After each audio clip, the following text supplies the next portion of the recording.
Moving to ticketing matters, recently announced that the club is close to selling out on season tickets.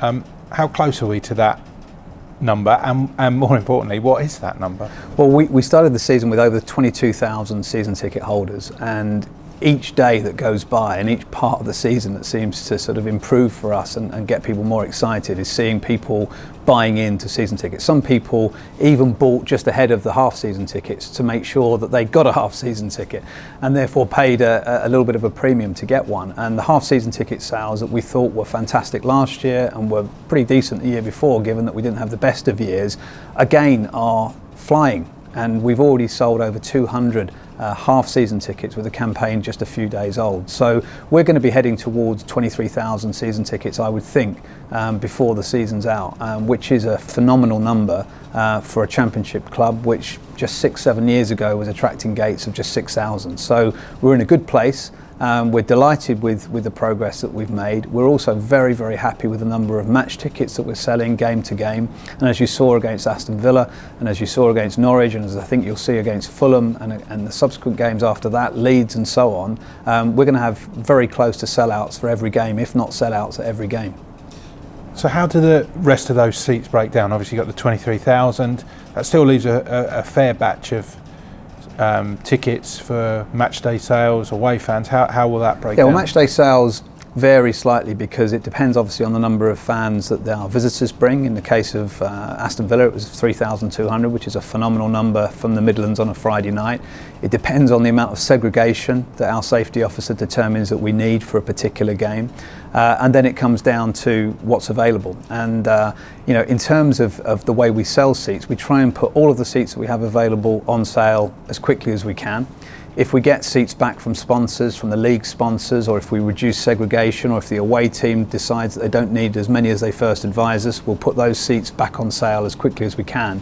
But one of the most frustrating things, of course, is that occasionally we will have a number of single seats that are left for sale, and so the actual seats available may be a higher number than in reality we can actually sell, because very few people buy single seats, and that's one of our biggest challenges. And the ticket exchange has been in operation for the last 2 games. How's that been working out for the club? I think it's been pretty good. We had over 120 tickets listed for the game on Friday night. Over 100 of those tickets were sold.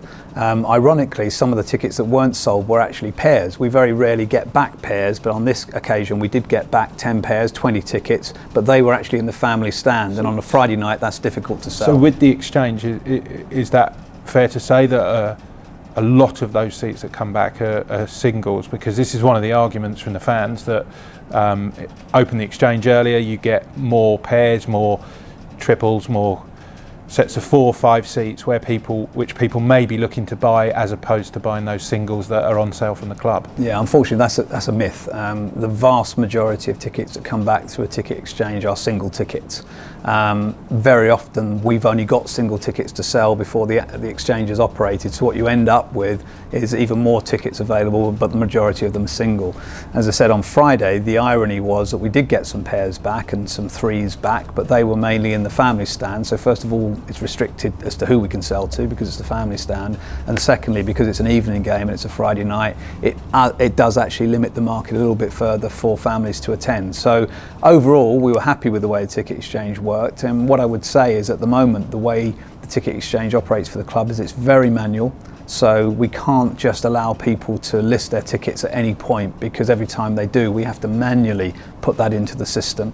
With our new ticket exchange ticketing software, which we hope to bring in next year, we will have an automatic ticket exchange, and that might give us a little bit more flexibility and a little bit more wizardry to start sort of pairing up people or putting people in the same vicinity, even if the seats aren't directly next to each other. So as these things evolve, hopefully we'll get better at it, and hopefully we'll make sure there's more bums on seats. It's in our interest to have as many people in the stadium as we possibly can, primarily for the team, but also financially, because it does give us the opportunity then to bring those fans into the stadium, have them spend money, hope they have a great experience, and then want to come back in the future. So it's certainly in our interest to get as many people in as we can. Given the numbers with the crowds, what are your thoughts on the recent BBC survey that published on the price of football? which pitched Brighton pretty high in the Championship. I think my initial reaction was one of frustration. Frustration that yet again the BBC can't accurately present the facts as they were, that our prices include the cost of travel, and therefore we don't look quite as high in those rankings as they presented. I know they've corrected it now, and that's helpful. But of course, the initial reaction is the initial reaction, and that was one which was, I think, misleading. Looking forward and looking overall, I think our value for money is what it is. We provide great opportunities for people to buy their tickets with interest-free and fee-free direct debit schemes. We have great facilities in the stadium. We have great sight lines. We provide people with flexibility in being able to upgrade their tickets half a dozen times a year if they need to. I think overall our fans recognise that we provide good value for money in a great stadium, and our facilities and our services are as good, if not better, than most in the Championship and the Premier League. And with that in mind, have the board had any discussions or made any decisions in terms of season ticket prices for next season? We've had an initial discussion, and as is usual, we try and plan as far ahead as possible. We've got another discussion and probably decision making to happen in the December board meeting. But obviously we're very well aware again that we're in a situation where we're doing well in the Championship. We're aiming to get ourselves up to the Premier League, and we've got to think about all of those factors as we look at pricing for next season. Seagulls Player HD.